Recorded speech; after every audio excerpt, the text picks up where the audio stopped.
Te presentamos una nueva locura de Telepizza, porque hay que estar loco para ofrecerte una pizza mediana por solo 4,95. Aprovechate de los martes locos. Telepizza, el secreto está en la masa. Oraingoz behintzat gu pozik gaude. Hasiera batean genitun, geneukan zalantza puntu hori, proiektu berri bat sortzen duen zalantza, eta juvenilak zen nolako maila emango zuten kategori honetan. Zalantza baktu bai.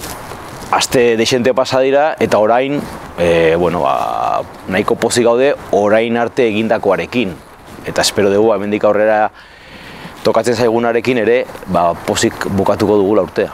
Lehenengo partidutan, lehenengo lau partidutan 3 galdu eta bat irabazi genuen, eta hortikariak berdinketa batzuk egin genituen, eta gero hasi ginen irabazten, eta sailkapenean pixka bat lasaiago gotean ikuste jendeari eguneroko lanerako ondo datorkiola. Orduan, hortik hor jarraitu dugu lanean eta egon dira emaitza batzu, igual hasiera batean ez genitula esperora, baina nik uste pixkanak hasi ginela, hasiera batean ere gauza batzuk egin dituen, esperientzia gutxi izateagatik, juvenilak ere zalantzak nolako maila, zinezi ziren maila ematen hasieratik, eta orduan, pixkanaka joan ginen, eta orain, ja jendea nik uste maila ezagutzen duela eta maila ematen du, eta gero, egun honak eta egun txarrak izango ditugu dena bezala. Sailkapenean, orain,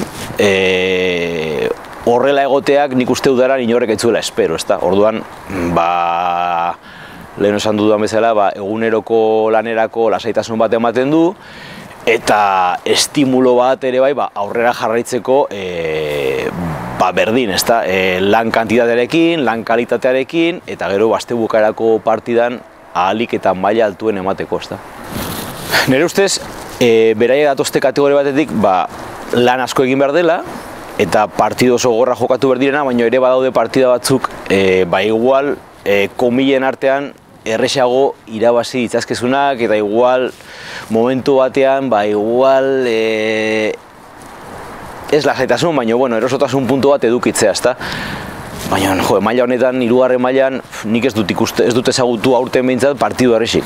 Eta beraiek momentu guztitan daude, oso exigituak eta lan asko egin behar dute momentu oro, eta hori ja exigitzen dizu zuri bertan ez lasaitzea eta ez minutu guztietan aprobetxatu berezula bai entrenamentutan, bai partidatan ahalik eta hoberen egoteko. Ez da orduan exigentzia aldetik nik uste maila oso exigenta dela eta berai ere provokatzen diela oso exigituak egotea. Eta nik uste hori igual ez da ohituta ez dauden futbol batean barnean daude, baina hori ere mejoratzeko nik uste ona dela.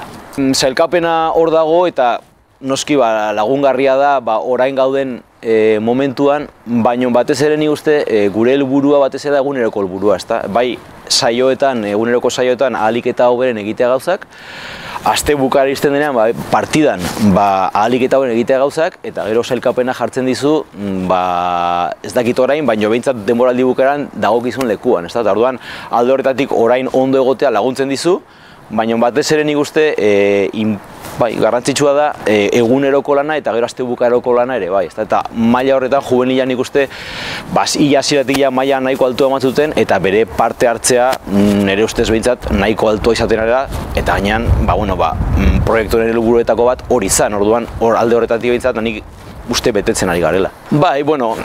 Azkenean sailkapenean ondo egotea eta gero hortik aurrera emaitzak lagungarria baldin badira, beste premio edo baldin badago asko hobeto, baina nik uste lehen esan dudan, guretzako hobeagoa da bai eguneroko lana eta aste bukaeroko lana aprobetxatzea, eta minuturo gauzak saiatzen ondo egitea. Gero urte bukaeran ikusten badugu, hemen gaude eta jo eta, baina batez ere eguneroko lanari begiratuta, eta orduan orain arte horrela funtzionatu dugu, eta nik uste hemendik aurrera horrela funtzionatzen saiatu behar garela. Iristen bada esperuena baino gehiago, dena kontontu egon gera, eta orain artekoa behintzat inorrek ezin digu kendut. Orduan, iritsiko da iritsiko beharko duena.